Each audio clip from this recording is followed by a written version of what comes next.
confirmation it was live. Okay, here we go.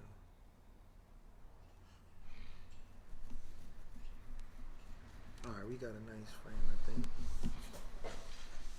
How I was looking?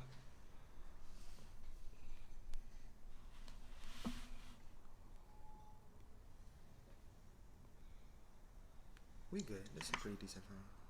Yeah. Told you the frame is catching us, right? Mm-hmm. We'll move it a little bit more. How that do? No, it's like a delay though. It ain't on point. It's a delay one there, Yeah, but it's a delay, but we good. All right. Assalamu alaikum wa rahmatullahi wa barakatuh. This is your brother Nafis Abu Zayd, co-host. this is Isa Abu Isa. This is Co-host. Coach Gaines. Welcome to Knowledge is Wealth Show. Rich people, they own libraries. Poor people own big TVs.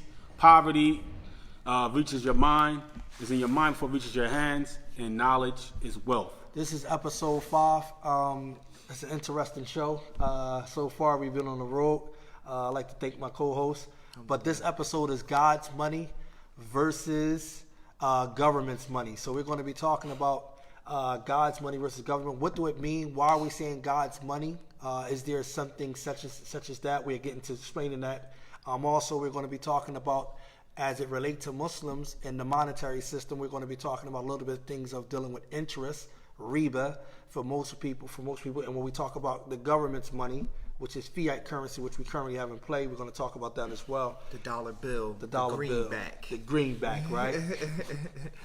All right.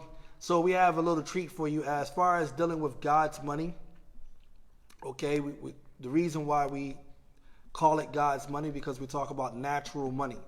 All right, for what is natural money? What is money that is used as natural? All right, we talked last week. For those who caught our episode, we dealt with the different types of currency. What is money? We dealt with the 3 principles. We're going to give a more extensive thing, adding to those 3 principles, which makes something becomes money. How do we know something is money? Mm-hmm. We mentioned 3 principles last week. This week we're going to mention something that's actually traced back to Aristotle, the philosopher.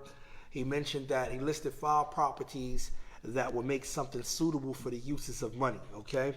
And he mentioned these 5 properties being 1, durability. So when it comes to money, you don't want your money to fall apart or dissolve. You want it when it gets wet. You want to make sure they can last through time.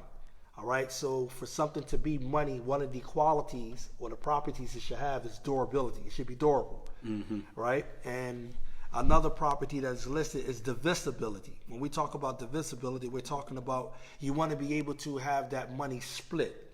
So in other words, when you split it, it's not unequal. Mm-hmm. All right. You want to have it split into smaller increments without losing its value. Mm-hmm. All right. This is why painting doesn't make good money. Half a Van Gogh isn't worth a whole lot, pretty much. When a Van Gogh paint, you split it up, that's it. can't- It loses its You value. can't do nothing. It loses value once you split it, okay? Mm-hmm. Also, another property is convenience. You want to make sure that it has some convenience to it, right? At one time, cattle was used as money, all right? For many people don't know, they used to trade in cattle. Mm-hmm. But it is not very convenient to haul cows with you everywhere you go. Good money packs high value into a small package and is easily portable. So in other words, it's portable. Mm-hmm. You can move from one place to another. Imagine trying to use cows as money today. Right. I mean, you walk into a store with a cow, like how that's going to work, right? Consistency. Another property is you want to make sure that it's consistent.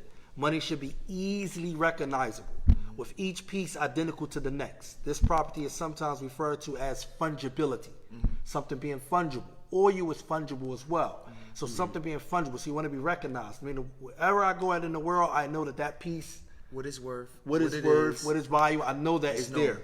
Also, the last thing is it must have intrinsically viable. It must be intrinsically viable, meaning good money should be something a lot of people want or can use. In other words, it has useful purpose and value based on something other than its role as money. It's not just face value. It goes beyond the face value. Exactly. It has something within it and that has already come with value. So when we think of God's money, we're talking about natural money. So most people, when you hear the term God's money, they think of these things that fits it is gold and silver. Gold and silver have all 5 of these properties. you can see once you deal with gold and silver. And also gold and silver have been around for 5,000 years. Actually, the Egyptians are the ones who actually used to use it before they started using it for money. They would use it and mint it down for different pieces. And they seen the value that it had. It held intrinsically valuable until they started using it for actual currency, right? So gold and silver is what we call natural money, but also gold and silver is mentioned in the Quran, as we should see. Allah Jalla wa Ala, He talks about gold and silver in the Quran. In one verse, Allah says, "Zuyyina lin-nas hubbu shahawati min an-nisa." Right? Allah says, covet or beautify for men is that which they love or which they desire most. And He mentioned from the list of them as women. Right? وَالْبَنِينَ وَالْقَنَاطِيرِ الْمُنْقَنْطَرَةِ مِنَ الذَّهَبِ وَالْفِضَّةِ. And then He mentions children. And then He mentions what? That which is carved out from what? Gold and silver. That which is carved out. Right? Gold and silver, that well-tenant land and so forth, etc. So gold and silver is something that is used in the monetary system Islamically. And now hadith, the Prophet ﷺ talks about weighing. We're going to get into that. Weighing and measurement. That can be done with gold and silver, okay? So this is why the history of money, study of money, the way money works, is going to play a direct role into how to deal with what we're dealing with right now, which hopefully you can make that up yourself when you get what's this so information. funny is that if you look at when they made the coins in America from silver and copper, like real silver and real copper and stuff like that, it's actually worth more than the paper money in your pocket. Like a silver piece is actually worth more In melted silver or in melted nickel. Yeah, if you weigh that Then it's that face silver, it the value of that is much more than the paper money in your pocket. And the paper money that actually in your pocket. That's why you see it again with those properties that's laid there. You see how valuable gold and silver is, which And we that's call why God's money. it's important to really know these things in terms of what is God's money, what is government money, because God's money is usually hoarded and manipulated. It's usually taken and then replaced with something that is inferior. So if you don't value the natural resources and you don't think that what you have from God is sufficient, someone's going to come to you with a note or a piece of paper and they're going to say, no, this is worth more than that. And because you don't understand the intrinsic value of what you have, now you're going to trade something inferior for something superior. Yeah. And that's pretty much what happened. And that's That is what happened. As you're going to see. But Ibn Taymiyyah, Shaykh Islam Taymiyyah, Ibn Rushd, and also Ibn Ghazali, and many other scholars, they mentioned the fact that the purpose of gold and silver was down to be used as money, to be used as a medium of exchange, to be used as something as a universal currency. And to this day, for 5,000 years, it's still recognizable. It just not Since it's been in 5,000 since it's been in play. Yeah. Since it's been in play. Because people been wearing it way Doing longer than different that. things. They've Yeah, been way longer than but that. 5,000 In years play it's as a been played currency. as a currency, as a medium of exchange. Barakallahu feek. As a medium of exchange, have been used for 5,000 years. Gold and silver has been used as money. So that statement that we see of Ibn Taymiyyah is actually profound. Even with Ibn Rushd and even Ghazali, that I don't see no other use for it of actually being used for money. Right. All right. And we're going to see in the hadith later, the Prophet ﷺ going to mention the gold and silver and so forth. We'll mention that as well. Also, it shows us that the Creator was so in touch and so concerned for us that He did make sure that we had something to trade with, use to and trade for currency. You know, so Allah Jalla wa Ala says in the Quran, He says, وَحَرَّمَ الرِّبَا وَحَلَّالَ الْبَيْعَ وَحَلَّالَ بَيْعًا وَحَرَّمَ riba. Allah says that He made permissible the uses of trade and He made impermissible the uses of riba, right? And many times when people hear the word riba, they think automatically just interest. Riba is interest, but what type of interest? What takes place? And we're going to get into that today, inshallah. Hopefully to understand that. Okay, Tayyip. Riba in the Sharia, first and foremost, is usury or was practiced in some forms in the pre-Islamic area of Arabia. Then it was condemned and prohibited by the Quran and one of the most terrifying threats from Allah Jalla wa Ala to those who violate it. And we know that the verse Allah Jalla wa Ala mentions that those who engage in riba Allah has declared war against them from Allah and His Messenger. All right? The Muslim scholars from every time and place, all right, when they deal with the following of the ijtihad, which is, they base off their rulings the analysis of the evidence that's in front of them from the ayats in the Quran as well as the hadith. They talks about riba. As for riba, the Prophet ﷺ defined the scope and the kind of prohibitions in a few hadiths.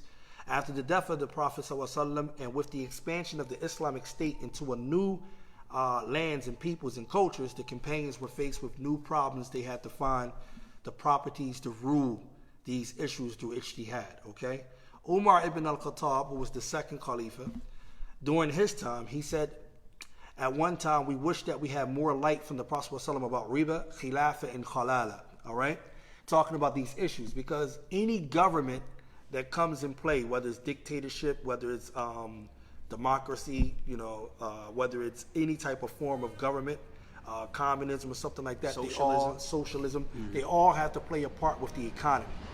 All right, so this is why it's important to understand that. And this is why Umar ibn Khattab, you hear him saying this. I wish the Prophet ﷺ have gave us more to deal with these issues. People, economy, you know what I mean? Because riba deals directly with the economy. You understand? So they play a direct relationship together. So later, when jurists from all different schools of thoughts, and when we say schools of thoughts here, we're talking about, for example, like the four imams, and there were other imams as well who had schools that was based after their understanding of how they looked at the text and how they apply it from their fiqh and so forth like that. Later, when the jurists from all different schools of thoughts looked into the article of riba in both sources of the Sharia in order to develop their contemporary rulings, they all found that one hadith of the Prophet ﷺ stands out more than any other hadith in defining the scope and kinds of riba. And we're getting ready to get to that hadith, the crux of this, all right? The Prophet ﷺ stated in the hadith that's collected by both Muslim, Sahih Muslim and Ibn Ahmed, he said, the exchange gold for gold, silver for silver, wheat for wheat, barley for barley, dates for dates, salt for salt, similar to similar, hand to hand, he who gives or takes more incurs riba. The giver and the taker are equal in terms of usurers. This is narrated by both Muslim and Ahmed. In another narration, the Prophet ﷺ added, the one that comes in Muslim, he says, should the kinds of commodities differ, then exchange as you wish, provided that the exchange is hand to hand. Okay, you might say, brother, this is getting a little bit too technical. It is. But look at the beauty of it. One of the beauty of it is that, look what the Prophet ﷺ laid out. You shouldn't have, after this show, you shouldn't have no problem with understanding riba. You shouldn't have no problem understanding how riba works from the hadith perspective, from the Sharia perspective. I'm not talking about from outside of this. It seems that the hadith has defined the following items, okay? 1, it defines 6 kinds of commodities that were essential and commonly used and utilized in their lives. This is called the 6 ribawi, all right? Meaning when he said that these commodities were used during the time of the Prophet ﷺ, note he mentioned wheat, he mentioned barley, he mentioned date, he mentioned salt, right? He mentioned these different types of commodities, right, that were used. He mentioned gold and he mentioned silver, because that was normally what was used during their time. However, the beauty of this hadith, the beauty of this and understanding this is the commodities mean that these things themselves is what can incur riba. That's what you need to understand. These things, gold, silver, and those commodities that he's mentioned, those things themselves can incur riba. That's why he said, hadith, the first one we mentioned, he says, whoever gives more or takes, right, or gives or takes more, that's where the riba is going to incur it, right? So then he mentions here, he says that second, it defines a special system in dealing with these commodities. The Prophet ﷺ teaches how to deal with them. How do we trade with them? Versus doing something hand in hand, versus using something that is of difference, that's not of the same quality, but is different in nature. How do you deal with that? The transaction is better once it's done hand in hand, actually says, when you're dealing with things that are not of the same equality. All right? Well, you may have something that is superior in quality, like you have a superior quality date and a lesser quality date. Or you might have gold that is more dense, and then gold that has less carats, it's less dense. You can't trade gold for gold. You can't trade dates for dates unless they're equal in everything. Exactly. So if you got a superior date that let's say this date costs more and I got to give you 2 or 3 dates to equal up to that one date, you can't do that. That's the prohibition. You have to sell your dates, redeem the money, and then go buy the date that you want. Same thing with gold. Same thing with wheat. So when you trade wheat for wheat, gold for gold, it has to be equal in its intrinsic value, in its weight value, and its market value. And it has to be done on the spot. It's not deferred. But done on the spot also helps the fact that you can see the corruption in something. Like, for example, gold, you can see the pollution in it. You can see that it's not the same as the other piece of gold. And it doesn't give nobody room to deceive you. It doesn't give people the room to deceive you. It's deception. It blocks from the deception. Yes. And that's beautiful. What the brother just mentioned and highlighted right there showed you how perfect the monetary system in Islam was. That it keep people being honest. Yes. Doing a trade like that keep you to be honest. Okay, you know. It's weights is balance and measure. And measures. It keeps people to be Because honest. if I give you something, for example, if I give you something for gold, and I say, oh, I want this gold, and it's being deferred, I'm going to give you this, and you say you're going to give me, I don't know, you know how they do, what they do now, the little small pieces of gold they give you, whatever, and you say, oh, I'm going to give you this amount, and then you're going to give me that gold. I never see the gold, you know what I'm saying? And I never see it physically.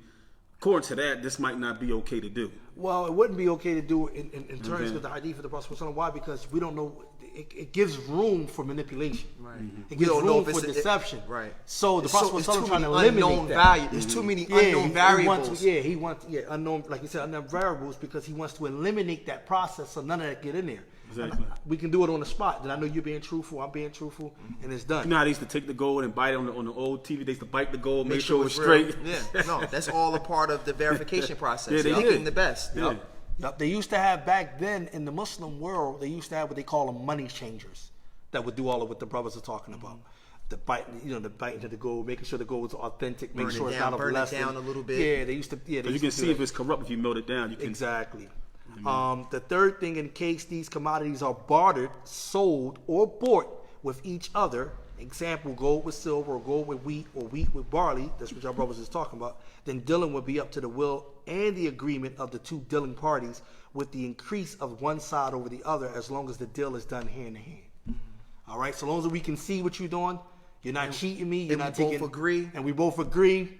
That's one of the sound things with trade anyway in Islam. Doing a transaction, both parties have to agree. They call it rida. You both have to have agreement, and that this is why we don't do what you call a refund, so to speak. We don't do refunds.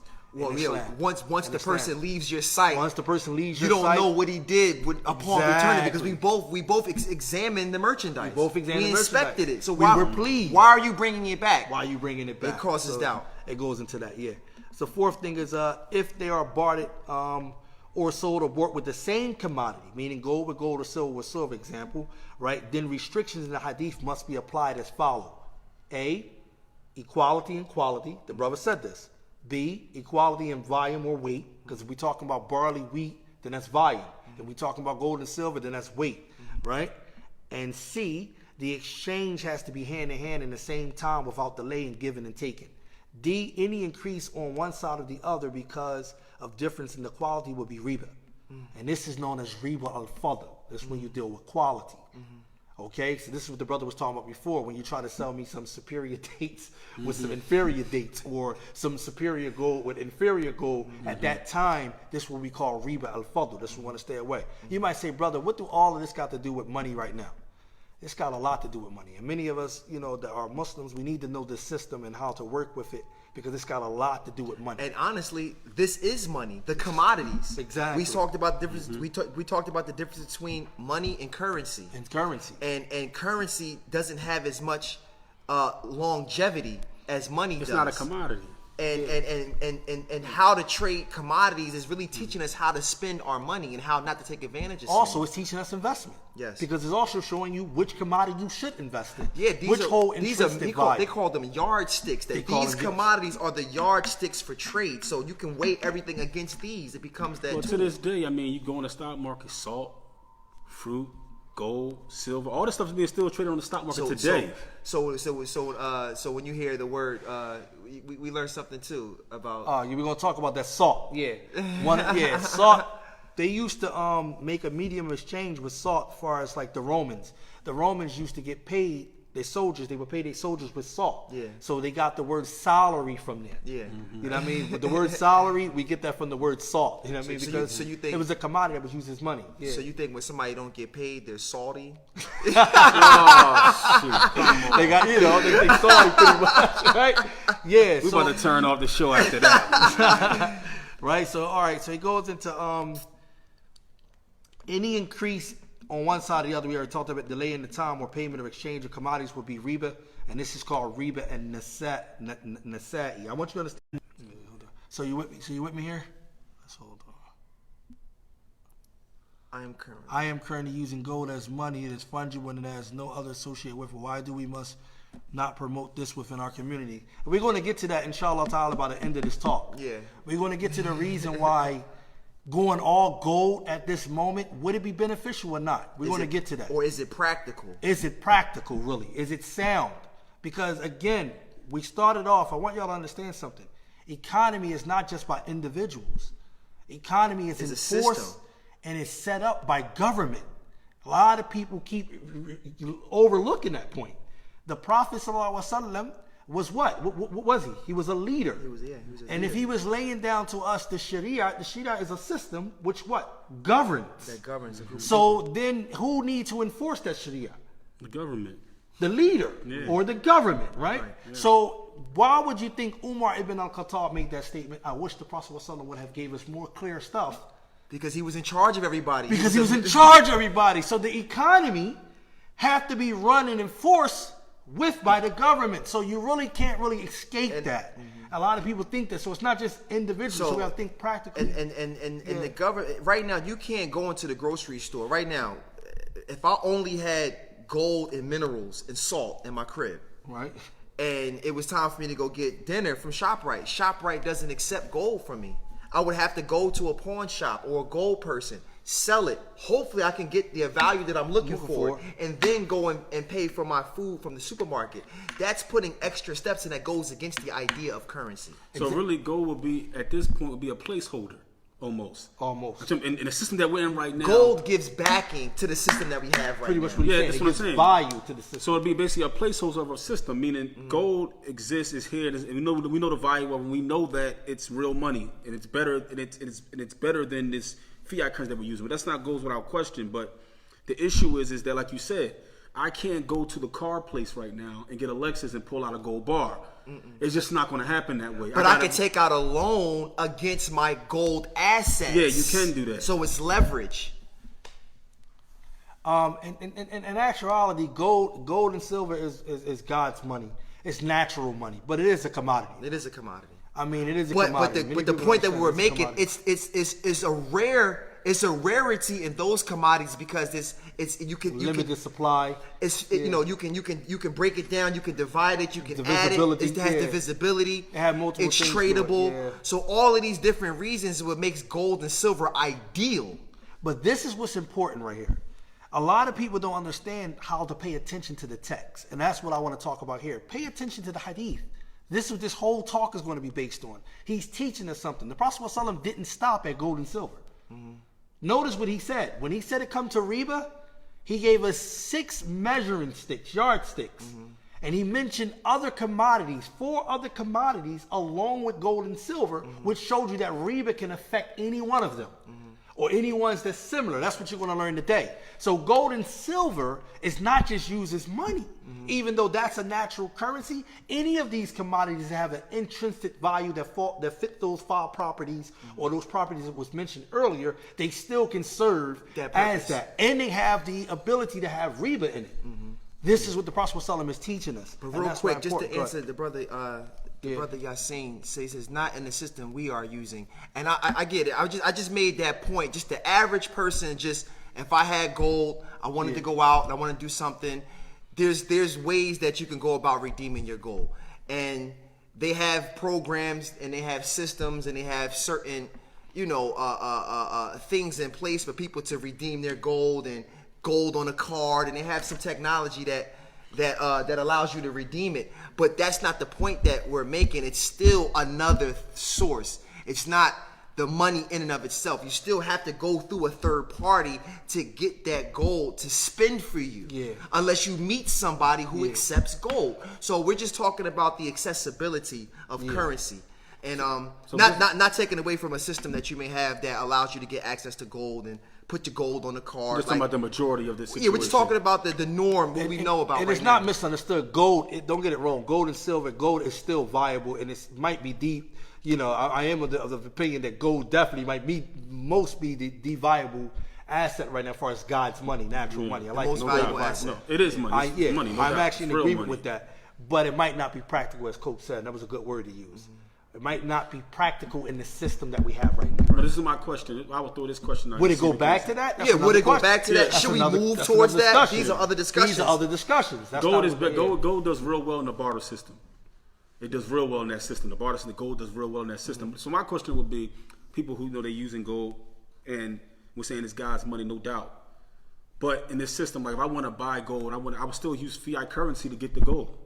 All right, before you go to that, I want You us to understand what I'm let saying? us finish this. Yeah, you still let us spending. finish. Yeah. Before we go, let's finish this because these questions, right, going to be answered. Trust me, we're going to cover these things. They're going to be answered because as Muslims, we have an obligation to the Sharia first.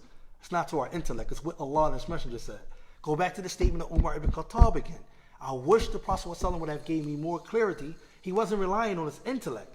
Even though ijtihad had to be done later, but he was still hoping that what? He had some Sharia texts that would help him. So we as Muslims need to look back because we had a monetary system. Yes. Our monetary system already been laid out for us. It wasn't individualized. It was actually laid out in the Sharia. So that's the point I'm trying to make. So once we hear what the Prophet ﷺ said, and let's hear that, then let's base it off what we know in the current system and weigh that against that, and then we can work. You get what I'm saying? So this is going to answer some of those questions for you. It appears that the Prophet ﷺ defined these 6 essential commodities to be reference lines, each on its own. 6 yardsticks. Each one may be used to price other commodities except its own kind. In other words, we cannot price gold by gold or wheat by wheat, even if the exchange qualities are different, etc. Coach, you care to elaborate on that? I gotta read it again. You gotta read it again, slower. Okay. In terms of this, he says the Prophet ﷺ mentioned that what? First of all, that everything the Prophet ﷺ mentioned in the hadith, because that's we're still in the hadith, those 6 essential things are commodities. They are used as reference lines. They're going to be the yardstick pretty much, right? Now, it says that breaks it down here that each one may be used to price other commodities. We got that. Except its own kind. In other words, we cannot price gold by gold Right. or wheat by By wheat, wheat, right. even if the exchange qualities are different. Okay. Etc. Yeah. So you have to weigh it against something else. So Exactly. basically, you take another commodity that you can weigh its value. Exactly. off of. Now, let's get to the rulings of riba because most people don't want to deal in the fiat currency, which we're going to talk about government's money. This part is going to deal with that, and that's why I like this article because it deals with all of that. It's going to answer our questions. Can we deal with it? Should we not deal with government money? Going to get into all of that, inshallah. So he says here, the Muslim jurists of all schools of thought extensively studied and analyzed this hadith, okay, in order to develop their rulings for solving their contemporary problems. Their rulings may be briefly summarized as follows. The Hanafi, the Hanbali, and the Shiite school of thought. All right? The Hanafi and the Hanbali, all right? We already know who they are, for example. They talks about dividing the 6 commodities into 2 groups based off the hadith. A, the commodities that are measured by weight, such as gold and silver. B, commodities that are measured by volume, such as wheat, barley, dates, and salt. The other 4 commodities, all right? They ruled that riba applies only to commodities that fall under these 2 groups. All right, this is their opinion based off of that. And by analogy, they added other commodities that can be measured by weight or volume, such as rice, beans, seeds, iron, raisins, copper, etc. They exempted from riba all other commodities that are not measured by weight or volume, such as bricks, eggs, clothes, swords, tools, etc. You see what they did there? So you basically, they revolved everything around just those commodities and things that are similar to it in those commodities. If it can be weighed by volume or it can be weighed by weight, then we can say riba can be applied. Okay. But if it's not any of those things that fall in those categories, then we cannot apply riba to it. Okay. Hold your thought, because we're about to talk about fiat currency, right? Fiat currency ain't got nothing to do with any of those things, right? Right. But just hold your thought, all right? That's just one thought, okay? Now, the Hanafi school, they exempt from riba the money that is made of materials other than gold and silver, called fulus, right? And said it is acceptable, for example, to exchange 20 pastries or 20 dimes with 50 half pastries or 50 half nickels to be paid on a later date. All right? This is the Hanafi school. The Hanbali school of thought exempt the money that is made of materials other than gold and silver, fulus, from riba, and said it is acceptable to buy.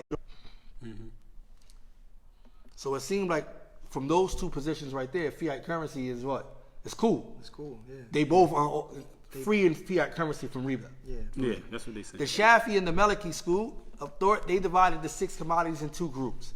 A, money, which is nukud, made of gold and silver. B, food, which is stable commodities like the barley, the wheat, the salt, etc., etc.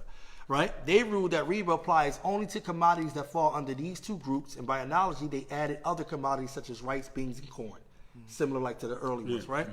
They exempt from riba all other commodities that are not food, stable, or nukud, made from gold or silver. So again, it seems like they actually exempt the fiat currency. Well, because the fiat currency isn't made up of any this paper. It's not food stuff. It's not gold. It's not silver. It's literally just paper.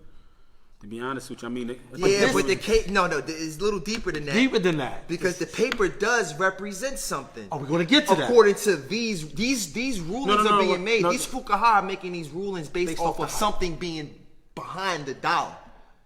We're going to get to that. We're going to get to that.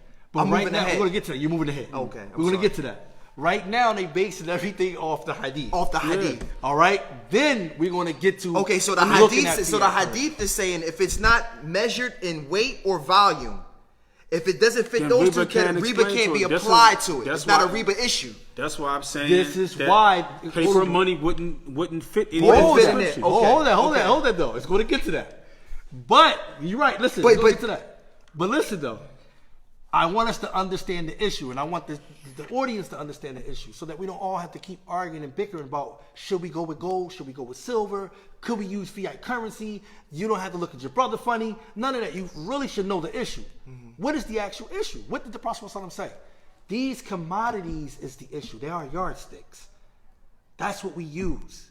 No matter where it is, this is what we're going to use. If it's volume, if it's weight, that's the crux. Right. Now let's extract it. If you look at the fuqaha from these schools of thoughts, what are they saying? They saying that any material that don't fall into these 2 groups, You can't apply riba to it. you can't apply riba to it. All right? So we there. We all on that point. All right? That's heavy. Oh, what schools of thoughts are those? Let's be clear. I mean, all right. So we covered the Hanafi. We call it the Hanbali. We covered the Shiite. I mean, the Shiite. We covered the Maliki. I mean, the Shafi and the Maliki. Now we get ready to do the Shafi by itself. They say that the money that is made of material other than gold and silver for loose, there is no riba in them, so it is acceptable to sell 20 pastries for 50 half pastry to be paid than 1 month, after 1 month. And this is important why they mention that time deferment. Because a lot of people have a problem with that. Because the Prophet ﷺ mentioned that. Remember, he said that when you add, it got to be on hand-to-hand It has to be spot. hand-to-hand. It can't No be deferred delayed. payment. No deferred payment. But this is why they mentioned it. All of this is get deep, and it opened our eyes to a lot of stuff. How to Deferred look payment at is stuff. permissible with currency. That ain't those commodities. But I'm saying, all right. So the Zahiri, the Maliki school, said that the fulus that is made of materials other than gold and silver is like trade merchandise. There is no riba in them. This is the Maliki school. The Zahiri school, they say that riba applies only to 6 commodities mentioned in the hadith of the Prophet ﷺ and should not be applied to any other commodities. Now, let's pay attention now. It is obvious from the saying of the Prophet ﷺ and the rulings of different fuqaha that money in Islam meant to be from gold and silver. As tangible commodity, they may be used as measure, a yardstick for pricing other commodities, and hence it should be exchanged in equivalent kind, quality, and weight in order to avoid any tampering with the yardstick. So in other words, the monetary system that's used in Islam, we do know that gold and silver should back it. That's basically what that's saying. Gold and silver should back it. No one is disputing it. The hadith actually mentioned gold Yeah, and it silver. should back all the It other should back it. commodities. Exactly. We should know that. It should be tangible. It should be backed. We should note that. That is to say, to keep and maintain the measuring standard intact. The Prophet ﷺ picked also 4 other commodities that may be used as measures or yardsticks. These commodities were the most common and most utilized in the time as money and food, stables. It was not strange to pay wages with commodities as the Roman Empire used to pay for some time. We talked about the salt being salary, right? When the Islamic State expanded beyond Arabia and the fuqaha were exposed to different environments, economies, and cultures, they were utilizing many other essential commodities that were not known in Arabia. The fuqaha used the analogy criteria to add other commodities to the 6 identified by the Prophet ﷺ. So this is how they were able to work. He said the system has created fiat gold, therefore taking control of the wealth of every person. Barakallahu feek. Right? So this is how it works. He says Muslims continue for centuries to apply all of these rulings of the different schools of thoughts in their dealings dependent on their locations and times. As long as Muslims were using the gold dinar and the silver dirham, their money, they continue to avoid riba in their dealings and trades. They prospered in their economies and their golden dinar was stable in centuries and centuries. David Freeman, professor in the Law School of Economies and Department, he mentioned about the gold. He have a paper that he did, which is called Gold Paper, or Is There Any Better Money? He said, I quote, such international monies have sometimes maintained their weight and fineness for several centuries. Example would be the Byzantine Empire and the Arabian dinar during the Middle Ages. Okay, they were the 2 world currencies at that time, and they lasted for years. Okay, our brother Coach is going to come in with the fiat currency from there. So hopefully we understand that gold and silver was, if we take from the first part, gold and silver is God's money. It is a natural money. It is something that is used within our monetary system. And just so we can mention this point, when Nixon closed the gold standard for U.S. back in 1971, and the fiat currency was no longer backed by gold, they did go into another deal. Our brother Coach going to go into that. But gold standard, as long as fiat currency have something like gold or silver backing it, or gold backing it, period, we can use it based off of what we just read. We can use it without fearing the repercussions of riba, so to speak, outwardly. Now, the other intricate stuff that deals with riba, Allahu A'lam. But the first initial thing, those things that's made outside of those, based off what we read, we can utilize the fiat currency. Well, we could talk about that, I guess, now. So the petrodollar. So we keep talking about there's nothing behind, and this is we actually got into a nice discussion about this. You weren't there, but we were talking about this. Because I felt uneasy about, and I made the statement, there's nothing backing the U.S. dollar. There's nothing backing it. Yeah, I made that statement and you felt uneasy hearing that statement. Well, I made it too in the last episode, but then when you said it, so we started the debate about it. And I'm like, no, there's actually something backing it. It may not be the ideal, what we want it to be or what we think it should be, gold in Fort Knox that represents every dollar bill, but there is something backing it, which is the petrodollar. So in 2099, around that area, there was a Bretton Woods Act that was put into effect that took the fiat currency and gave it backing with the petrodollar, and this is what allowed the Saudi oil market to have access to the American economy, and also how it worked for the American economy. It brought the oil prices down. So let me real quick. Yes, gold and silver is money. We concur with that. Gold and silver, it can be used as a form of money, as a commodity, and it can be used as a form of currency. I mean, we're going to play with words here. You all look it up, it'll still be the same. Currency that you're talking about associated with debt is different. You have commercial currency, like the credit cards and stuff like that, with the banks, that is debt. You can have fiat currency when it's not backed by gold and silver standard or anything like that. That can be debt as well. A legal tender that doesn't have any backing, that can be debt. But not all currency is debt. And that's what we explained last week in our episode. We explained the different types of currencies. All currency don't have to be fiat money or credit cards or anything like that. We just talked about what the Prophet ﷺ was talking about, what was currencies. Wheat was currencies. Salt, the Roman Empire used salt. That was a form of currency. You can actually pay somebody with it. So that can be a form of money. So it wasn't, everything is not associated with debt. But the legal tender, when it removed itself, as we should see, from something backing it, like the gold or the silver or any one of these commodities that have intrinsic value, then that's when it becomes the debt system comes in play, and that's what we pretty much want to stay away from. Well, one of the two questions I will have is that, I mean, clearly gold and silver and those types of commodities, no type of money manages an economy from inflation. It kind of it destabilizes. manages. It destabilizes. I'm saying gold and silver manages an economy It because you keeps it can't from keep getting- printing it. Yeah. Well, they said destabilize inflation. That's what it does. Yeah. That's Destabilize what I'm saying. it. What I'm saying. Pretty So it much, manages it in a positive way. yeah. And this paper money we're using today doesn't do the same. It doesn't do that. And when we say it's backed by oil and things like that, my question would be is that does that mean that just the American dollars was used to trade for oil? Because most countries that's buying oil, they're buying it in the American dollar, except for Russia Or that, yeah, but that and China. They decided to not use the American dollar to buy oil and stuff like that. And that's where a lot of That's where the problems problems is coming in, right? And Gaddafi also, right? So what I'm Yeah. saying is that when we say it's backed by something, we need to be able to be clear what that means, because is it truly backed by the oil, or is that the world has been forced to use the dollar to buy oil? Which one is it? And that would be my question. Yeah, yeah. All currency that is issued by a central bank is that you can name a currency that is not. That's true. If the bank is involved and it don't have any backing behind it whatsoever, then we can consider it to be debt. But with the That is true. petrodollar in play, you can't use absolute statements like there's nothing backing it. Now, if there's an agreement, like the Bretton Woods Act is an agreement that you have to pay for dollars, you have to pay for your oil in American dollars. So it You forces answered my question without asking. yes, so it forces everybody to use the American dollar That was as based the on currency. agreement. That was Yeah. based But that on was the based agreement. off the agreement. So that brings substance behind the dollar. Okay. And it also regulates the gas prices for us. So when the gas goes down, our dollar goes down. So when you want to know where our dollar is at, you look at every gas station and you say, okay, So And oil and also- the dollar is connected to and each also other. I they're wanna- connected. But Also- now, to what extent?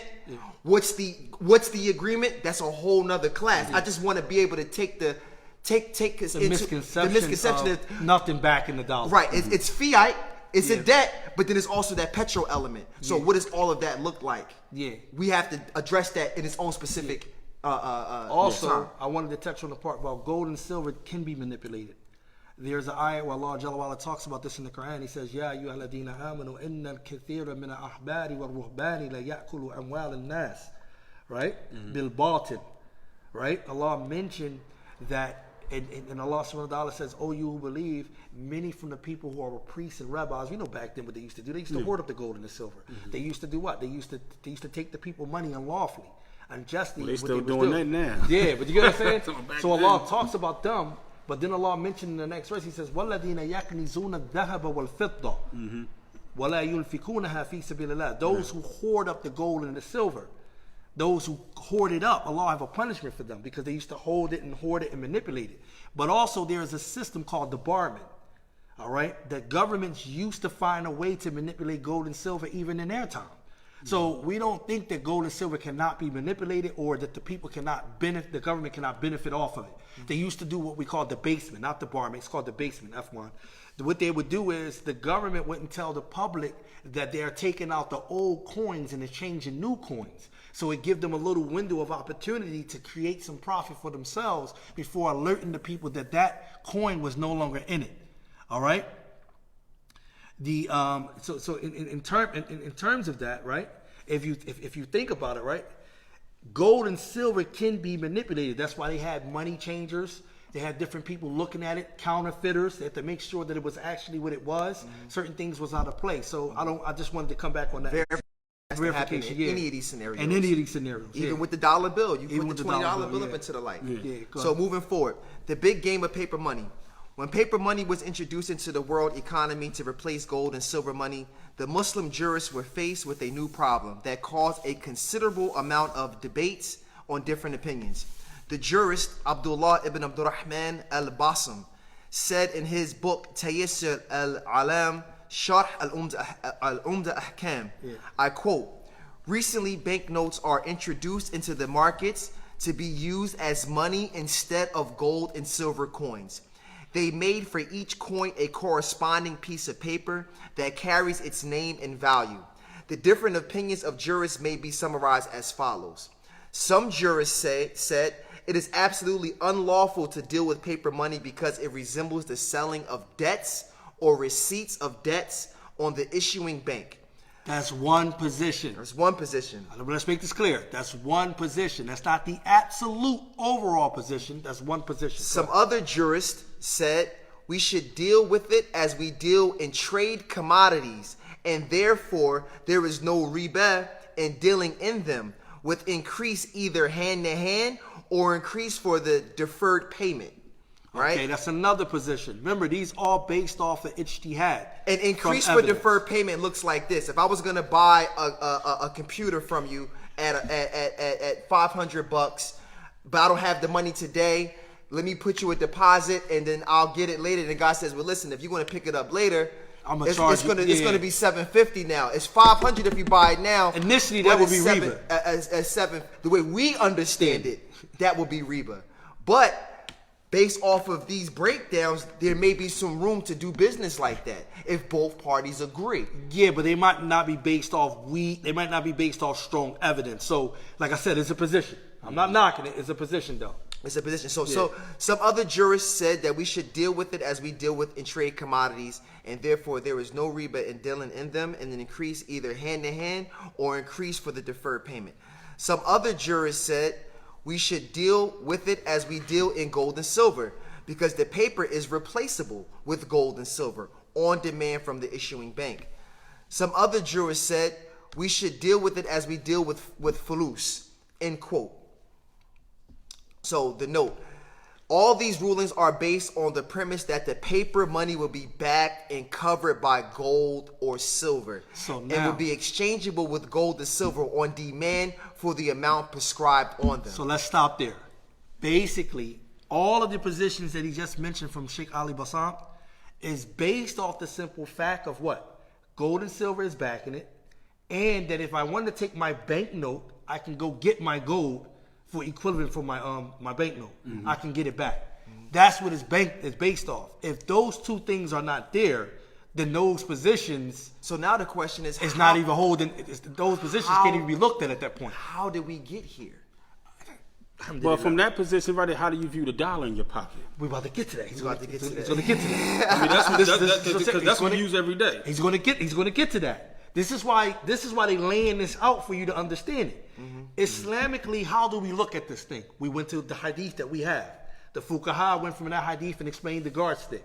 Now we get into paper money, fiat currency, which was actually in U.S. It was born in 1971 to 1973. They said it was born at the Nixon closed the gold standard, right? But however, British, been 40 years before that, already left the gold back in their money, their fiat currency. Fiat currency been in play during the Tang dynasty, when they first came up with the idea of a note representing something. The Muslim Ottoman Empire was already trying to introduce, one of the rulers was trying to introduce the paper note, but the Muslims wasn't having it. They were so used to gold dinar and silver, they wasn't going to have and it. That's so why the dinar, and that's why the dinar held up for so long. It held up so long because they wasn't allowed them to transfer it over. But the reality is the Muslims is not running the world no more. Haven't been When in they a long time. It have been a long time. So the fiat currency pretty much took over once the gold and silver once they started representing it with something else. When you put something else in play and then you didn't back it no more with it, then the parties came involved. The government and the banks. Money becomes just as good as gold. Exactly at that point, right? All right, so go ahead. As you were saying. Facing the realities of that time and because of the weak situation of the Muslims in the face of other world powers, Muslims had no choice but to accept the change of the new monetary system, and as long as paper was backed and covered with an amount of gold equivalent to the amount prescribed on them, the system continued to work fairly well. That was the start of the game. Paper money gave different governments the freedom to spend more than they took in. This power was exploited and still is by many governments. And that's Issa, what you said earlier. It's not the fact the government is not bad. This is the concept people have. You It's need the exploitation. It's the people who get in play. We had rulers from Muslims who hoard stuff. We had rulers after those Caliphs, those people who came in who wasn't raw shit. They took the money and start hoarding stuff for themselves. So it depends on the people who are in play that want to use that. Now, one of the main problems with fiat currency, one of the main problems, not just the debt thing. One of the main problems of the fiat currency is the fact that it doesn't have a limited supply. It allows any government, you can't dictate to them how much they're going to print. If I'm going to print this much, I'm going to print this much, I'm going to print this much, you can't stop them from doing that. That printing comes with the power of what? Causing inflation. That printing comes with the problem of causing some stability. Destabilization in the economy. In the economy. Yeah. Do you understand what I'm saying? So that's what the problem is. It can be a stick in the hand of a government, really. Exactly. They can pound their people with it. And they can pound their people with it. But if you That's want to what be it can real, be. I mean, America haven't been in play of the currency for years. The banks does. You know what I mean? So you get to look. That's a whole nother bad. Man, that joint don't say United States note on it. It say Federal Reserve note. That means they indebted to somebody. Come on, let's not play these games. They paying debt. All right, You know so what I mean? Congressman Dr. Ron Paul said in his book, Gold, Peace, and Prosperity, The Birth of a New Currency, I quote, "To finance our revolutionary war, the Continental Congress issued paper money in great quantities over a period of about 4.5 years." This sounds familiar. Yeah. This Stimulus check, huh? Oh, we don't go into that. This, but go ahead. this sounds like it's starting to mirror what's kind of happening today. Also, if you go back to the Great Depression, you'll start seeing what happened. That lasted for 10 years. You have to see what happened. Even if you go back again to Nixon. Why did Nixon close the gold standard?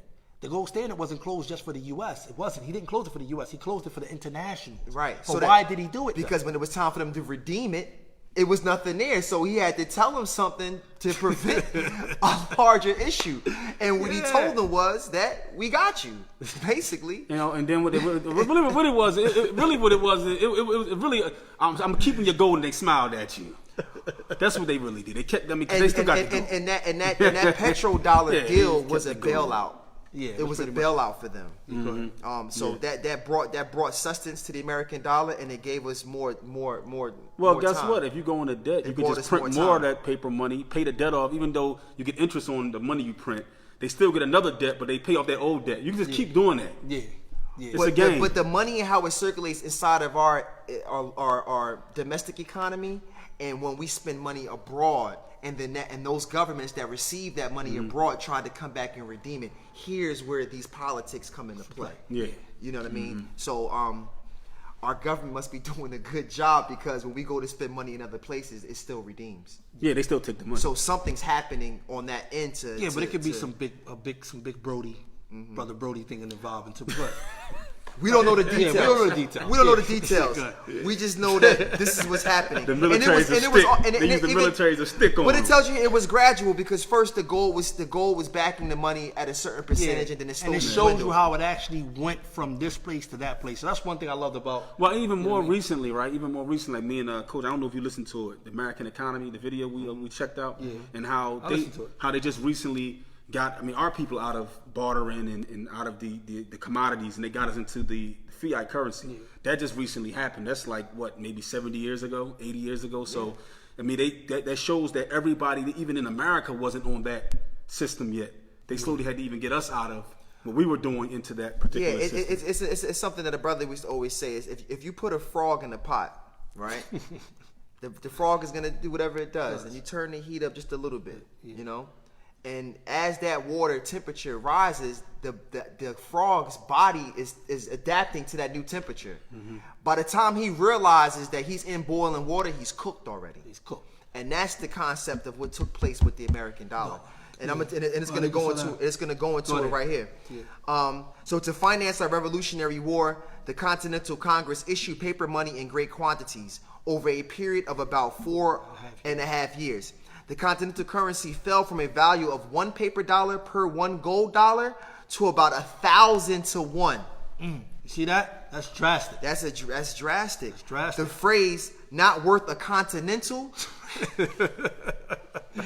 records the fate of this paper money. Yeah, it's history right here. In 1913, the gold cover for Federal Reserve notes was set by 1913 law to be 40%. So you had that 40% gold to cover the Federal Reserve note. In 1945, the gold reserves against Federal Reserve notes was reduced to 25%. Oh, the frog in the pot. That's the frog in the pot. That's how they do 44 it. nations. These 40, boys is something else, 44 man. nations agreed. Now here's These where it's boys. now here's where it becomes international, and you Yeah. see how that works And internationally. you see how that works. That's why I like it. Yeah. 44 nations agreed to the establishment of a World Bank and an International Monetary Fund, which began its operations in 1946 under a new gold exchange STD standard. This permitted dollars, said to be good as gold, to be substituted for gold as the international reserve currency. The dollar valued at 1/35th, Yeah. represented in 1/35th on an ounce of gold, was to be honored in payment of international debts. So the third party Federal Reserve is Fort Knox for the circulation of the currency worldwide, and that was put together with 44 nations agreeing to Well, they contribute to that. gave them the power to create the currency. They gave them the power to do this because they didn't have that. Well, power they before created that. a new fiat currency with that third party that everybody had an interest in. So when you say we're just printing money, it's not that. It's still some governance with this with that third But those party. governments are indebted to this federal, at least in Yeah, here, to they the Fed. indebted to that Fed. Yeah. They indebted to it because they got to pay interest on every note that's printed. Yeah. Yeah. Pretty much, y'all. Yeah, pretty much. To continue the inflation fraud, this figure, the 25%, had to be reduced to 0. So it wouldn't have worked unless no They gold removed- backed it. they had to remove the gold back in the period. So going into a world currency, going into a central dollar, a central bank, dollars that are redeemable in every country, the process for that to happen was inevitable for gold to be out of the equation. It seems to me here. Well, that was the solution that they had. They was faced with, and Okay. they felt that was the remedy. But Okay. we know in reality that's not how the monetary system in Islam is. Okay. Because the gold and the silver, no matter Well, it still would allow you to it go would to still different would allow markets. you to do the different As we see markets. from the Byzantine And that's Empire exactly and from the It's- dinar and it's the still- dirham. It's still God's money. Because the gold would have backed all the gold and silver would have backed all the other commodities. It's natural money. Yeah, it's natural And it's been there for years in place. So why would you? I mean, You don't have to just come out with no stuff from the thin air. It's there. So in 1965, the gold reserve system requirements for Federal Reserve deposits liabilities were removed. And on August 15th, 1971, President Nixon closed the gold window and refused to redeem overseas dollars for gold. The road to rampant inflation was opened, to the delight of the bureaucrats, the politicians, the international bankers, to multi-international corporations, and some labor leaders. The age of the managed fiat currency was born. All right, so now I want to explain this. Why are we talking about this? Why is this essential on this financial show? What does it got to do with financial literacy? It got a lot to do with it. And this is what I was telling Coach earlier, and I was telling the brother, and I'm going to say it here to all of y'all. The Muslims right now, if you look at it, not a lot of Muslims are really concerned with finance from the inner cities or the urban Muslims or the Salafi Muslims. And it's astonishing because We always talk about money. we're worried about the pandemic. So what I say earlier, don't fear the pandemic. Don't fear the virus. You should be fearing the economy. If you don't understand how to maneuver, financial literacy right now is going to show you how to maneuver. Many of you don't even know a recession takes 2 periods of a downplay in GDP, right? A depression takes a longer period than that. The first outbreak of a depression with the Great Depression was over a 10-year period before they got the economy stabilized. And that was hard. 2007 and 2008, we seen another recession take place. And how that went. Now this, from a lot of economists right now, This is ex-Federal actually worse. Reserve, We slid they are into all saying that this is worse than those 2 things that hit us. Because how fast we went into a recession and now depression. They're And saying then I'm going to depression. bring it to you in real terms so that you can understand it and understand why this is important. To fight the pandemic, you got to kill your economy. That's the point. To flatten the curve, you got to stop production. Everybody got to stay in the house. Everybody got to stay home. We got to drop this. So now the economy got to die. If we can do what such and such did, if we do it that's the point. So if the economy is at a crash right now and you're still trying to flatten the curve with the pandemic, and the Muslims is all worrying about, okay, I'm on quarantine, I can't wait till they get us back, our kids go back to school, and this is back like that, and you're not even paying attention. They might not go back, to though. the that's the point. Yeah, you might you're not never even get paying back to attention to the economy or how to actually maneuver and learn this stuff, because your prophet taught you this. The Prophet ﷺ in the hadith taught us about trade. He taught us about investment in the hadith, if you didn't get that. He told us about commodities in the hadith. He gave us stuff to know this is how you're going to move around. This is how you're going to have to do business. So if you're not going to learn financially and get yourself financially astute and become financially literate, you're going to be lost by the wayside. And you're going to be relying on the government. Let me The tell you this. government's Let me tell you this, right? That you complaining about the Make whole it time. real simple, right? The money you have in your pocket, right? Because I mean, obviously, this thing is going to probably get a lot worse, according to most, to almost all economists, right? Yeah. The people that's experts in this field is going to get worse. And personally, if you just look around, you can see it's not getting any better, right? Just with your own two eyes. Yeah. But the reality is this: the paper money that's in our pocket, at some point, this thing is going to be worthless. It's getting more worthless every day, right? So this is my thing. This is my thing. Wouldn't it make sense to learn these commodities that we're talking about? Because that way, guess what? Salt tomorrow might be worth more than $10 in your pocket. Exactly. Let's keep this real. Silver might be worth more than gold. Things are going to change. I might start melting down the inflation. change. I might start melting the change in my house. Let's just keep this real. Copper. It might be the case with copper. But honestly, not to get anyone afraid, but it is in reality. You got to learn it. You have to learn this stuff. Because like the brother just said, salt can be more worth than the actual dollar. So Trump right now he been talking about this, the Senate been talking about this. Let's go back to the gold standard. There's talks about it. But a lot of the people, other people in high places, they don't want it to go back to the gold standard, anything back in that dollar from gold. And then we have the other world currency conversation being talked about, petro, energy dollar. So it's people right now that currently talking about Bitcoin, Bitcoin and stuff like that. People are cryptocurrency. talking right now, how to try to fix the financial system that's in play. But for the Muslim, at the end of the day, our monetary system has been set from day one. Gold and silver is one of the staple things. And the other commodities, as far as food staple, is used. I give you a perfect example. Ramadan get ready to come up. At the end of Ramadan, what do we do? What do we do at the end of Ramadan? Food staples. Huh?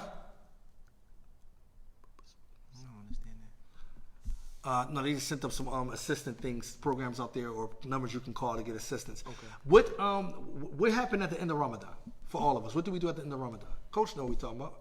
It's called Zakat al-Fitr. Zakat al-Fitr. Zakat al-Fitr is what? Why do is always ruling that Zakat al-Fitr shouldn't be given with what? What it should be given with? It should be given with money. It shouldn't be given with money. What should it be given what? Food stuff. Mm-hmm. Think about it. So what you Wheat, got to do with barley, dates. You got to what? Weigh, measure, commodities. Look how everything is connected in Islam. Yeah. Mm-hmm. So if you don't understand this stuff, and you don't understand that barley or that honey in your house right now means something, might be worse than what you have. I was having a conversation. It's the most viable thing in your house. I was having a conversation with a brother. He was like, "Yeah, I'm gonna save up. I'm gonna save up money." So say for example, you save $5,000. You got $5,000. They let the country back out. All right, you know. If you don't know what the inflation going to be, it's already showing you that some places are charging more for certain commodities right now, due to the limited fact that they can't get the supplies like they used to get the supplies. Went to the store to buy some bleach. It was this big. And it's going up. So the inflation is there, right? So that $5,000 that you have might not even be a $5,000 that you had back a year ago or 2 years ago. We're $500. It might be worth $500. Yeah. So saving isn't the key right now. Understand and arming yourself with the necessary knowledge of financial literacy is the key, so you can know which commodity to invest in. And that's deep because, and then one of the positions about taking an interest-bearing savings account. Hear me out. Right. And this is from one of the Islamic economists who took some of the not so popular positions on finance. But the point that he was making was since the dollar is constantly inflating and deflating, and we have nothing, it's not like a constant. That some of that interest that is bearing can offset the decreasement of the value of the dollar going down every day anyway. Yep. Gold increases in value, But that dollar sitting in your bank account, just on the strength of sitting in the bank account, is losing value. Yeah, it does. Because it's losing value when our economy loses value. So now you thinking you're saving money, you put money aside for your family, you thinking it's gonna be there when they come to it, and when they come to it, you thought it was $1 million, but now at 10 years later, 20 years later, you thought it was $1 million. Now it's not even worth 100,000. Now it's worth 250,000. Yeah, that happens all And the time. you saved it. You did everything you're supposed to do saving. You was a good person for saving, but you weren't because you didn't have knowledge of how money works and how money needs to circulate. But commodities don't lose that value like that. Salt There you don't go. lose value like that. Wheat don't lose value like that. Intrinsic value. Yeah. That's important. Before you read on Mrs. last point, yeah. because you did mention something just now about saving. The hadith of Abu Hurairah comes to mind when he just said that. What did the man do with his wealth? The man took 1/3 of his wealth, he gave to his family. He took another 1/3 of his wealth, he invested. He took another 1/3 of his wealth and gave it away as charity. Did he save anything? It doesn't mention anything in his wealth that he put up and stored it. He actually depleted it and gave it away, but he invested it, 1/3 of it, and he also invested about sadaqah. When you give sadaqah, you invest too. That's a way of increasing your, not just your reward with God, but it increases, period. You know, and as the Prophet ﷺ said in many hadiths, charity only do what? Increases. So it increases your risk as well. And then he also gave to his family 1/3, but he didn't save anything. The concept of saving something right now, especially when it comes to this fiat currency, is not the best move. Start learning finance. Most business transactions aren't made with money. They're made with checkable deposits. And even so, you know what I mean, to have the debate whether or not what is currency, the Federal Reserve. We already Yeah, discussed but, it. but already that discussed check, that type but of even that direct deposit, or even like Yeah. the money that's on your card, Yeah. the value still represents what the dollar bill is. Value. Exactly. It's not like a Bitcoin where one Bitcoin is $6,000. And to be honest or with real you, is different any than bank American system dollar. that's in play, no one can argue against it. I don't care how knowledgeable we are. You can't argue that the bank system is a debt design system. You can't argue. They tell you it is. The problem is we just gave you the reasons of how the Muslims can play with it. So going back You to know the what I'm hadith saying? of the Prophet, Yeah. sallallahu alaihi wasallam, that But hold, just to respond to what the brother is saying on here. okay. At the end of the day, when you cash a check, what's in your mind that check represents? Exactly. It represents $1 values. Let's Yeah. stop making arguments and bringing problems to a solution. Yeah, the dollar reality doesn't is- have to be represented in a bill. A dollar can be represented in Yeah. that number in your bank account. That's what I'm saying. We But don't the wanna- value of it, what's the spending The power? spending power is still the dollar, so we Exactly. don't want to get And, it back and and that dollar forth. only got power right now. They already told you they don't got so many things backing it. It only got power because it's your belief in the government anyway. You trust them to IOU. and that shows you how strong belief is. Exactly. That dollar was held up on belief, and it still is. That means a lot, though. At the end of the day, I don't If care we if it's on a believe- debit card, credit card, check. Everybody, when they use those things, the value in their mind is $1. Exactly. Plain and simple. I don't care if it's on digital. I don't care. It's still the value goes back to But that if a dollar don't buy if what you spent $1 on, a cup of coffee is the perfect example. Look at It the was a inflation. quarter. look Now how the it went cup up. of coffee is $3. And it is not because new espresso machines came out. Or because the coffee bean changed. The coffee bean didn't It change. didn't change. It's the the inflation of styrofoam that cup dollar. didn't change. It's the inflation of that dollar going up, the purchasing power going down. That's what it is. And over the years, we've seen exactly what happened. You know what I mean? I would, honestly, I don't have no love for the fiat currency. But like I said, Islamically, we can't just rule it out. For those people who are just trying to rule it out. I don't have no love for it, though. It's more harm than it. It's more harm than it. I mean, than good. historically, it does. For us to be solely reliant upon a dollar bill is a total disadvantage. We Exactly. have to diversify our inventory, Yeah. and your money is your inventory. Yeah, You know, I got it in $100 bills. I got it in Yeah. some food stuff. I have it in real estate. I have it in, but understanding what to stick it in, when to pull it out, how long to leave it in, that takes financial That's what literacy. this show is trying to give you, financial literacy. How to move. How to move. Yeah, go ahead. So going back to the hadith of the Prophet ﷺ that emphasized the dealing in tangible commodities with defined measurable weights or volumes that keep their intrinsic values through time. If not gold and silver, it may be wheat and barley, or by analogy oil, or corn, rubber, steel, etc. Ron Paul in his book said, for 10 centuries, the Byzantine coins were accepted all over the world. The Byzantine Empire only declined when it debased its gold coin by adding cheap alloys to the gold. There you go. Debasement. The games. The games. Yup. Paper money gave the opportunity. Why they hoarded the real one? Paper money gave the opportunity to stronger industrial countries to buy their raw materials from weaker developing countries with paper money that may be devaluated at any time at the will of the stronger countries and the weaker ones. Perfect example. So this is an example of what they did with the dollar here. Basically, they basically hoarded the gold, took the gold, and then put some cheap imitation to stand for it to spend. The same thing the Byzantine Empire did. It's the same. It's the same. But look thing. how diabolical this one is right here. You're a big industry. So you take your American dollars and you go to a country like Pakistan, right? And you go and you buy your fabric or your leather, right? And they manufacture for you. And then you give them that money. They give you their commodity of leather, of cotton. Yeah.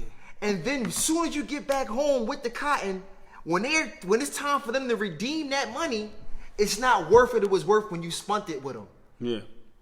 Yeah. Yeah, that's all of that, brother, right there is this. Sister, I apologize. All of that is the solution.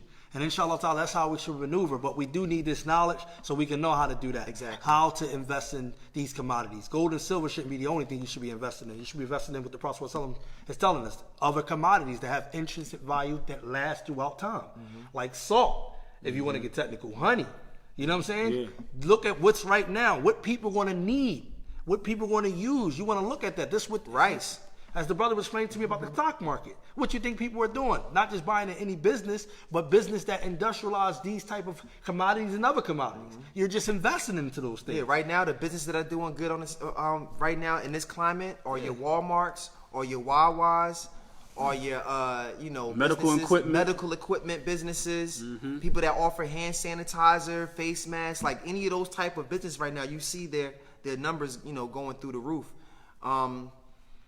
So just us having knowledge in that. Yeah. Now when we get a check, we're not like, it's nothing to do. There's no jobs. Yeah. I'm just gonna go ahead and just blow this on something that makes me feel good. No, I gotta understand what's going on around me because I might be able to leverage myself in some sort of way. So how to move is very important. So paper money gave the opportunity to stronger industrial countries to buy their raw materials from weaker developing countries with paper money that may be devaluated at any time at the will of the stronger countries, and the weaker ones lose the value of their wealth.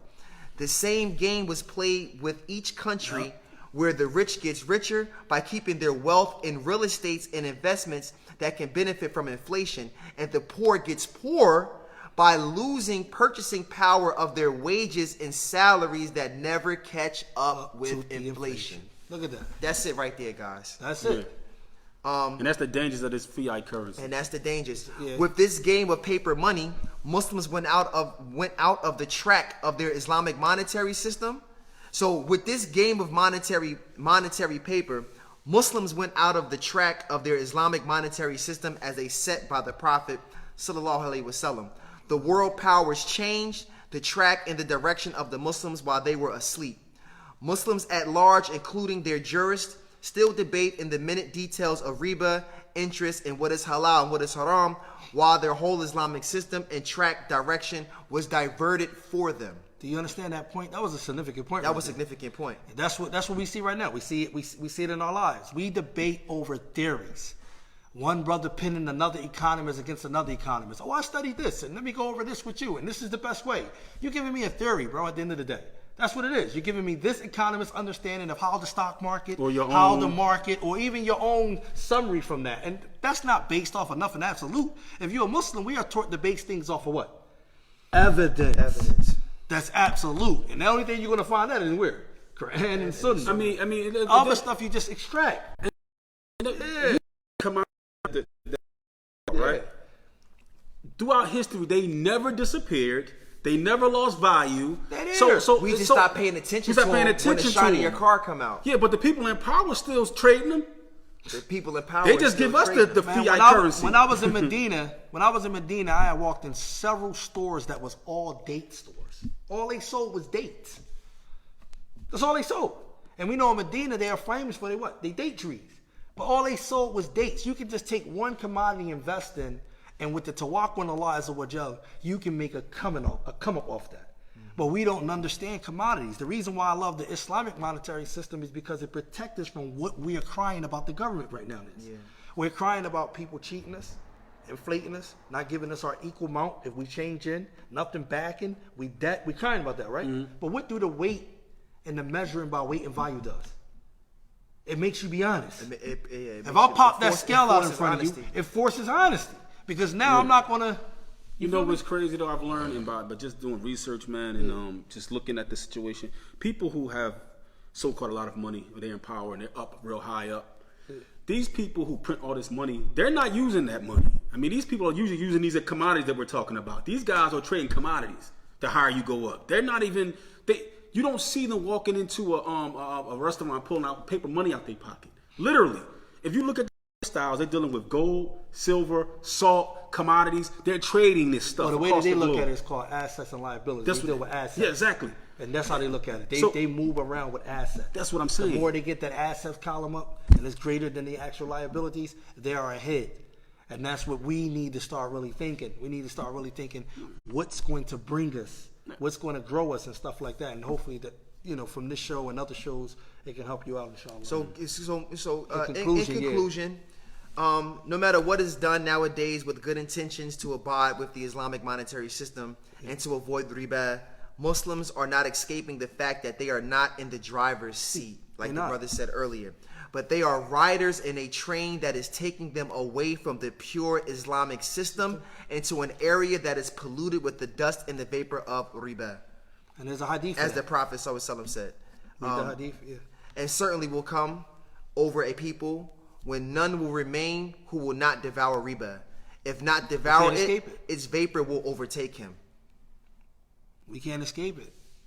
We can't escape it. So the only remedy is going back to the Islamic monetary system of gold and silver standard, or by analogy using other tangible commodities such as wheat, oil, corn, or other essential commodities to cover the value of paper money and give it a stable intrinsic value. Many politicians and economists, as Dr. Ron Paul, are calling for the return of the gold standard. And I told you Trump earlier is trying to push back for that gold standard. Yeah, but a lot of people are not happy with him talking about going back to the gold standard. You know why? Because people who have financial literacy or in power, in places of power, they understand commodities. They understand that's the only way to keep this thing from collapsing. Checkable deposits, T-checks, T2 checkable deposits, brother. All of that is a system. That does not negate the fact that the rich understand assets and liabilities. That doesn't negate the fact that they understand the intrinsic value of commodities and those things that last over time. That don't negate that. So a person saying, yeah, they just deal with checks and deposits. Okay, that's a system they might deal with. But that's not all of them, because not all of them doing that. They invest in art. They invest in different stuff that you might find them investing. You just got to go to some people who have money. But we're in a depression right now. I'm not even calling it a recession. Based off of all of the economists we're coming across, looking at, we are in the depression that's going to last longer than we don't even realize if we don't educate ourselves, because it's too late for us now because we're already poor at the bottom level. But it ain't too late for us to educate ourselves. And we might be able to jump on an up curve. Exactly. With our education. With our education. But if we're not educated, there's no up curve for you. Yeah, so if I want to sit here and talk about the banking system or this system, you can't beat them. Excuse me. I want to say this to the brother. When you say we don't know what a commodity is, the Prophet just told us what commodities was. Exactly. So when you say we don't know, I didn't have to know before this, but I know now. Exactly. So I mean, that's just like we don't, if we're going to have this conversation, let's have this conversation based upon respect and having knowledge and academic responses, because we're not going to have these academic responses. And we don't have to allow someone to continue to talk ignorant and stupid, because at the end of the day, we got to have these academic conversations. If what you learned is different than what we're saying, that's fine too. We can find harmony. We can find harmony, but at the end of the day, you can't say we don't know what a commodity is, because it just Measure of Law just said it. Yeah, spirit. And we don't want to get too much into details, because we are broad stroking. And we're trying to give the audience, and we don't want to be too absolute. Yeah, we don't want to be too absolute. We ain't trying conclusions for people. We ain't making no conclusion for you besides the fact that we wanted to let you know what the Prophet ﷺ said. We want you to understand riba and how to look at it, so that you don't be boxed into these type of arguments or dispute, and you don't feel like you don't know how to move, and we don't want you at the same time. We don't want to force our opinion on you at the end of the Exactly. day. That's not what we want to Or do. force our strategy on Or you. force our 'Cause strategy. we're not economic strategists. Exactly. We None don't of give this- none of stock this- advice. First of all, none of these conversations, we're not telling you that this is all absolute. Yeah, it's What, not. our opinions and what we're saying to you. We're saying that this is what we've learned and we're just presenting to you. If you learn something different, that's fine. All of it can be connected and we can work with each other And it's come all up going with to plans. benefit the ummah, because the ummah that doesn't have knowledge, a community that doesn't have knowledge, is not benefiting the ummah. So Okay, I just So real quick, I just want to sum it up so we can end, inshallah. This was a beautiful talk, and everyone that chimed in, it was beautiful. Thank you. Just be mindful of our Thank you for mannerisms, staying but with us. still, thank you for staying with us. Thank you for listening. But just remember that when it comes to Islam, we are taught a certain system. When it comes outside of Islam, we still can use Islamic principles to deal with that system as well. And the way that we can deal with that is we need to check fact from theory. We need to check fact from someone's opinion and someone's this and move. Let's learn. This article just gave us so much material to work with that you can see things in different light. You can know how to actually move. I mean, since we had this show, me and Coach was talking about period, it just wake you up. How many of us really even think about money? I mean, we think about money on a working scale, a capitalist scale. Okay, I want to make money, I'm going to feed my family. But how many of us really delve into what is really value? What is really what we need to be working on? Mm-hmm. That's what we need to educate or ourselves. how is the system working that relies on us so much? Exactly, because the Great Depression back then, everybody was in the stocks. You didn't have just Joe Blow in Wall Street or just that. You had a boy that went to who was a grocer. You had a person who was a boxer. You had a person who was this. All walks of life was dealing into the stock And they market. all was suffering. The economy was actually buzzing, but some of the things it was greed. So why, as the inflation was going up, they wasn't paying attention. Then the stock market went down, and you didn't even pay attention. And these things happen. We have to check ourselves. This is why I kept saying again, if you look at the zakat system, if you look at the weigh and measure system, it's checking your greed. Why do you think the Prophet ﷺ is safeguarding you? He says, don't do a transaction where you change gold for gold, silver for silver, unless it's on the spot, or anything equivalent to it to have weight. Why? Because he's protecting you. At the end of the day, you might tell a boy, you might say, yeah, I got this ounce of gold for this much. And he's going to sell you the gold. You give him your bread. He come back. He don't even give you the amount of gold that you thought it was. Mm-hmm. You don't know that he can be what? It protects you. So this is what we want to do. Let's start thinking.